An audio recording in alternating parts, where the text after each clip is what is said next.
What's up? My name is Levi, and I've been on self-improvement for just over 2 years now. And in this video, I'm going to try and summarize everything that I've learned in the next 9 minutes or so. Let's start with the most obvious stuff. We all have a reason. We all have a reason why we want to improve ourselves. If it's something like, I don't want to be lazy anymore, or if you want to be more healthy, we all have a reason. Now, we use that reason that we have for improving ourselves to start creating our goals. And just a quick talk, everybody needs goals. You can't be like, I'm good. I don't need that. We all need a trajectory in our life. We all need somewhere that we need to go. We need a path, right? We can't just be walking around aimlessly. We all need goals of some sort. Whatever your reason is, turn that into a long-term goal. So if you want to lose weight, that's your reason, you want to be more healthy or whatever, then your long-term goal would be, I want to lose 40 pounds or something like that, right? And then once you have that long-term goal, it's good to also have shorter-term goals just so you can see how far you're progressing and stuff like that. So a short-term goal could be something like lose 5 pounds or 10 pounds or whatever.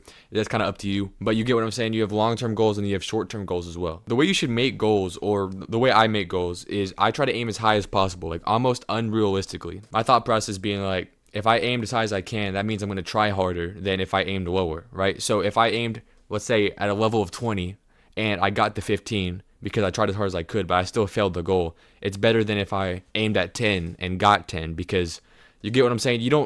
You try harder if your goal is more ambitious. So that's just the way I make goals. You can, if you're like me, you can copy that, or I don't know, do what you want. But that's my suggestion. You'll fail a bunch, but I think you'll get farther by doing that. What helped me really think about my goals more is I actually wrote them down and then made it so I can see them a lot. So what I did was, for my goals, I put them up there.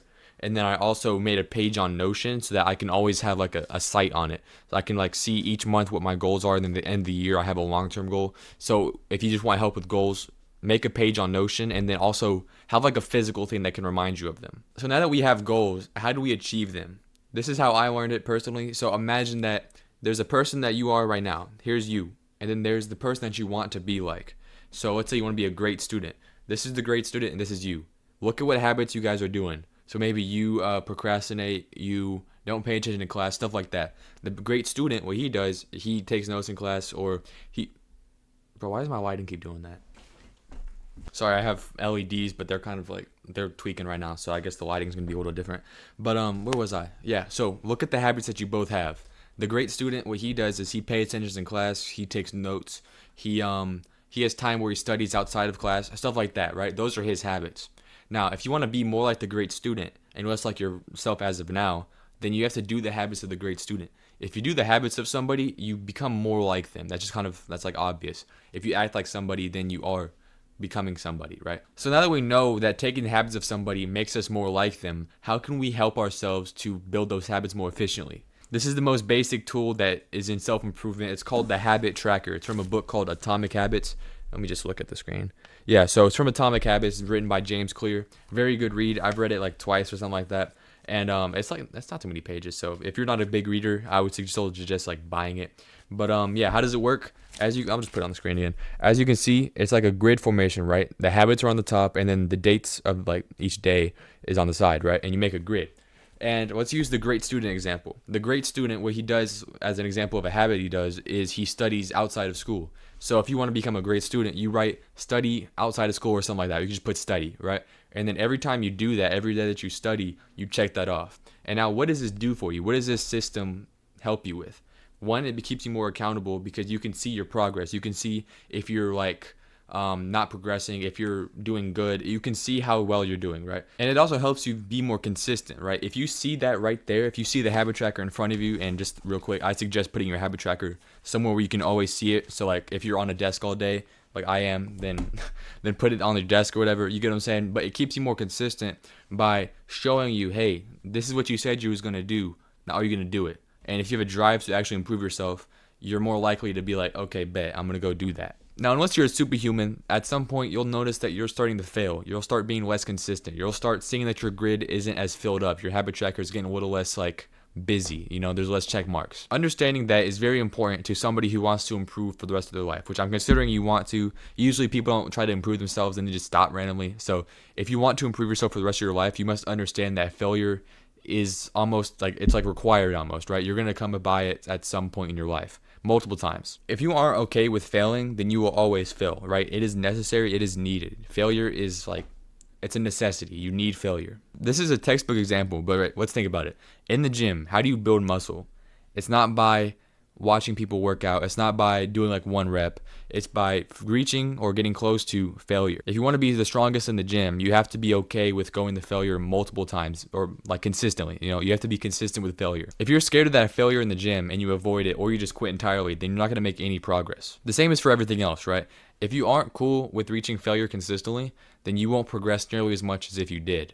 You need failure. If you aren't cool with being in situations where you fail, if you're afraid of that feeling, then you will never change. If you come into improving yourself knowing that there will be failure ahead of you and you accept that failure, then you can't quit. You can't lose. For me, it's a cement block is what I call it in my head, thinking that I will never quit self-improvement. I will always try to be the best version of myself. And because of that thought process, I can't lose. I can't like give up kind of thing, right? I'm like devoted to improving myself for the rest of my life. Because of that, when I fail, I don't give up. I always get back up. I know, hey, I'm not like recently, right? I haven't been doing as good as I used to, but I know that I will never quit at self-improvement. So at some point I will be back up to where I used to be and higher than that. If you're okay and you accept the failure that you have and you accept that, hey, I'm never going to quit self-improvement. There's going to be failure, but I'm going to keep going.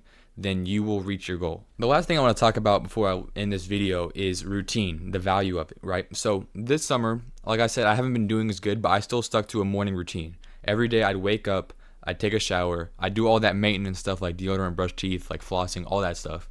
And then I'd gratitude journal. Where's mine at? Yeah, I'd gratitude journal. And then I'd read the Bible. I read a couple of pages of, right now I'm on Jeremiah. But that's what I would do. I have a morning routine.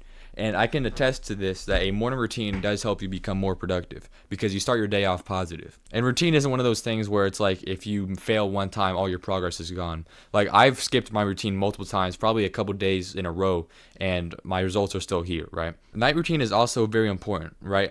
It helps your mornings do better. Like you're more productive in your mornings if you have a productive night, is what I think of, right? Because you're conscious at night, right? If you do the good actions like brushing your teeth, showering, all the productive stuff, if you read at night, then your mornings will be more productive because it's like you're awake, then you're asleep, and then you're awake. But for me, like I feel like I'm like there's like it's a time jump, you're not conscious when you're asleep. So if you're productive at the end of the night, then you're gonna start the morning with a productive mindset. And I've noticed that because recently, like this summer, I don't know if I said this or not, but I didn't follow a night routine, and it shows. Like I could have been a lot better if I did follow a night routine, but it was summer, so I did make it was an unwise decision not to have a night routine, but I can just attest night routines are very like crucial. They're very important. Not having one isn't gonna end the world or whatever. You can still be productive, but they just help so much for like the little stuff you have to do. If you stay up playing video games like I did this summer, like till like 1 a.m. or 12, probably not 1, I don't stay up that late, but like 12 a.m., something like that, and you compare that to somebody who has a night routine where they start reading, they take a shower, they brush their teeth, they do all that productive stuff, they get off the game, they get off the screens for like an hour before bed, it's obvious to tell who's more productive in the morning, right? Somebody who has good sleep, has good habits at the end of the night, they're obviously going to have a better time in the morning. But yeah, self-improvement is really difficult, right? I struggle a lot with it. And I'm sure that I missed out on some things. I'm sure there's some other things that I've learned throughout the years of self-improvement that I didn't include in this video. So how about you check out my other videos? No. But yeah, I just know that self-improvement will be hard. Know that you will fail. Try to use routines, stuff like that. Those help you a lot with being productive. Self-improvement is kind of a thing where you just kind of learn as you go on, right? Like you can't watch a video and then be like 100% prepared. You kind of have to you have to walk down that path, to experience it. You can't just read a book and be like, I've got it. Like you actually have to live it. So thank you for watching this far in the video. That's all I have. That's all I got. If you like the one I had me say, like I said, video gonna be here. If you want to watch some of my like more highly edited videos, playlist right here. But that's all I got. Thank you for watching. Praise God.